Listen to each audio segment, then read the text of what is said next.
Hello everyone, welcome back to my new video।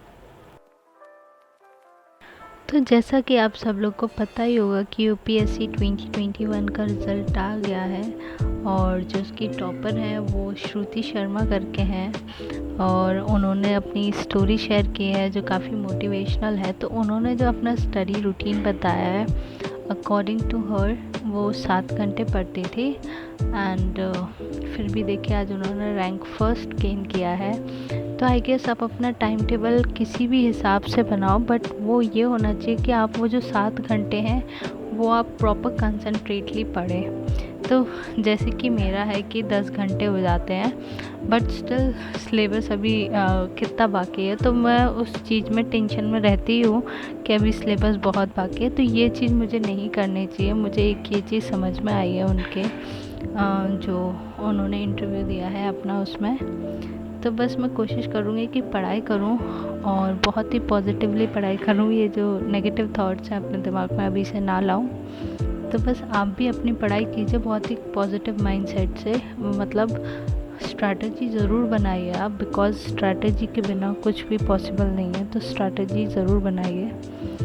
तो यहाँ पे मुझे 4 बजे से लेकर के यहाँ पे बज रहे थे कुछ 6:30 आई गेस। तो बस 6:30 बजे मैंने ये विंडो ओपन कर दी ताकि थोड़ी हवा आए अंदर। तो बस ये कुछ नज़ारा है यहाँ पे 6:30 बजे का। और फिर उसके बाद फिर से मैंने स्पेक्ट्रम पढ़ी थी, उसका रिकॉर्ड नहीं किया। और यहाँ पे ये ब्रेकफास्ट बना रही हूँ मैं, तो वीडियो के चक्कर में ये मेरी पूड़ी भी जल गई। तो यहाँ पे आज मैं सिंपल ही करने वाली हूँ, पूड़ी प्लस ये जो चने होते हैं ना, मुझे बहुत अच्छे लगते हैं क्रंची चने और क्रंची पूड़ी, बहुत टेस्टी लगता है मुझे ब्रेकफास्ट में। तो मैं इसमें वही बना रही हूँ।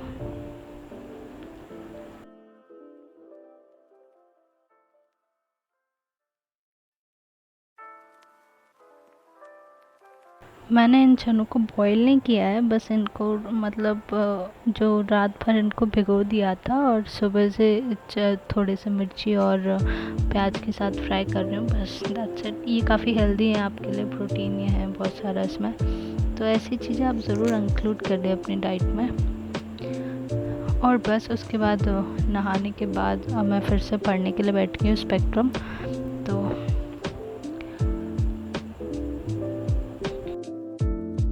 अभी ये मेरा स्टार्टिंग तो नहीं बोलूँगी, मुझे स्टार्ट किए हुए लाइक जनवरी से, अभी जून स्टार्ट हो गया है तो टाइम हो गया है। बट जो आप तो इतने में आपका सिलेबस कंप्लीट नहीं हो तो आपको टेंशन तो होगी।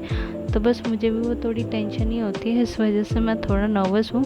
अदरवाइज़ तो मेरा जो शेड्यूल है वो काफ़ी सही है और काफ़ी पॉजिटिव भी है। एंड मैं सोच रही हूँ मैं इसी पे वर्क ऑन करूँ। अगर मुझे कहीं पे भी कोई दिक्कत सी लगेगी तो मैं इसको चेंज कर लूँगी। तो अभी फ़िलहाल मेरे बहुत सारे तो मतलब क्या कहूँगी मैं, बहुत सारे सब्जेक्ट के जो मेन चैप्टर हैं वो कंप्लीट हो गए, बस इकोनॉमी रह गई है। तो मतलब पूरी कंप्लीट नहीं हुए हैं सब्जेक्ट, अभी स्टिल बाकी हैं। बट इकोनॉमी जो है वो मुझे काफ़ी डिफ़िकल्ट लगती है, तो उसके लिए मैं सोच रही हूँ कि मैं कुछ और स्ट्रैटेजी रखूँ। बाकी हर सब्जेक्ट तो मुझे ईज़िली समझ में आ रहा है। तो बस मैं यहाँ पे स्पेक्ट्रम ही पढ़ रही हूँ। मैं सोच रही हूँ पहले मैं मॉडर्न हिस्ट्री कंप्लीट कर लूँ, देन उसके बाद मैं पॉलिटी पे स्विच करूँगी एंड जियोग्राफी, देन इकोनॉमी। और मेरा टारगेट है कि मैं अगस्त या सितंबर तक अपना ये जितना भी सिलेबस है वो कंप्लीट कर लूँ। और फिर उसके बाद से मैं अपना जो ऑप्शनल सब्जेक्ट है एंथ्रोपोलॉजी, उसको 2 महीने दूंगी। देन उसके बाद मैं पूरा टाइम अपना रिवीजन के लिए रखूँगी। स्ट्रैटेजी बेसिकली मेरी ये है अभी। अब देखती हूँ मैं कितना आउटपुट दे पाती हूँ मैं उस पर। तो आप अपनी एक स्ट्रैटेजी ज़रूर बनाइए, आप जिस भी ईयर में अपना अटेम्प्ट दे रहे हैं उसके अकॉर्डिंग। तो मेरी स्ट्रैटेजी के अकॉर्डिंग मैं काम कर रही हूँ, आप भी करें अपनी स्ट्रैटेजी के अकॉर्डिंग, तभी कुछ वर्कआउट हो पाएगा। अदरवाइज़ तो जब भी आप कोई चीज़ विदाउट प्लान करें तो उसका रिज़ल्ट नहीं मिलता है ना। तो बस यहाँ पे शाम को कुछ आइसक्रीम्स आई थी तो बस मैं आइसक्रीम खाऊंगी यहाँ पे क्योंकि बहुत गर्मी है। पता नहीं कब ये गर्मी ख़त्म होगी और कब मैं ऊपर शिफ्ट होंगी। जब मैं ऊपर शिफ्ट हो जाती हूँ ना तो ज़्यादा प्रोडक्टिव रहता मेरा दिन एज़ कम्पेयर टू नीचे। तो जो मेरे पुराने व्यूअर्स हैं उन्हें पता ही होगा कि मैं ऊपर पढ़ती थी पहले। और तो देखिए मैं यहाँ पे शाम को छत पे आ गई हूँ। देखो ये एक फील्ड है जहाँ पे सारे बच्चे शाम को ऐसे खेलते हैं। तो यहाँ पे बहुत ज़्यादा भीड़ लगी रहती है डेली और काफ़ी गर्मी थी, स्टिल पता नहीं बच्चे कैसे खेल लेते हैं। और बस फिर शाम को मैंने यहाँ पे साइंस एंड टेक्नोलॉजी उठाई है। तो मैं 2 सब्जेक्ट लेके चलती हूँ हर दिन, आपको पता ही होगा, मतलब 3 रहते हैं और एक आंसर राइटिंग रहती है। कि मॉर्निंग में आपका एक कोर सब्जेक्ट होगा और उसका 1 चैप्टर या 2 चैप्टर जो भी आप जितना भी टारगेट रखो उसको कंप्लीट करना है। देन उसके बाद आपका क्या होगा, करंट अफेयर होगा। और फिर उसके बाद आपका क्या होगा, एक कोई मतलब जो कोर सब्जेक्ट नहीं है बट इम्पॉर्टेंट है उसको लेके चले आप। इम्पॉर्टेंट तो सारे ही सब्जेक्ट रहते हैं पर एक अदर सब्जेक्ट, जैसे मैं अभी हिस्ट्री और साइंस लेके चल रही हूँ।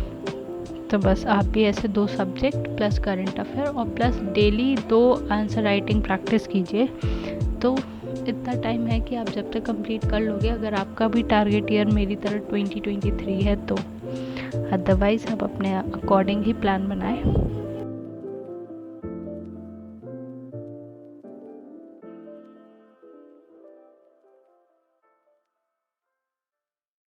तो यहाँ पे मैं आंसर राइटिंग प्रैक्टिस कर रही हूँ।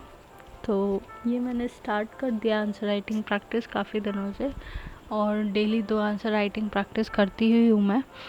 तो आप भी ये इंक्लूड कीजिए अपने टाइम टेबल में और हो सके कि तो आप भी अपना जो सिलेबस है वो अगस्त या सितंबर तक कंप्लीट कीजिए। फिर अपना जो ऑप्शनल सब्जेक्ट है उस पर टाइम दीजिए कुछ 2 महीने एंड देन उसके बाद जो अपना रिवीजन है वो कंटिन्यू कीजिए, क्योंकि सबसे ज़्यादा इम्पॉर्टेंट रिवीजन ही होता है यूपीएससी के मतलब यूपीएससी की तैयारी या किसी भी कॉम्पिटिटिव एग्ज़ाम में रिवीजन बहुत इंपॉर्टेंट रोल निभाता है। और फिर उसके बाद अप्रैल से अपने मॉक टेस्ट डेली दीजिए। बस यही एक स्ट्रैटेजी है जो मैं फॉलो करने वाली, सिंपल और मिनिमल रिसोर्स के साथ। आई थिंक आप जितना कम रिसोर्स रखोगे, मतलब पूरा कंप्लीट होना चाहिए रिसोर्स बट मिनिमल होना चाहिए, सो दैट आपको आउटपुट भी अच्छा मिले। तो बस यही थी आज की वीडियो। आई होप आप लोग को पसंद आएगी। तो thank you for watching guys.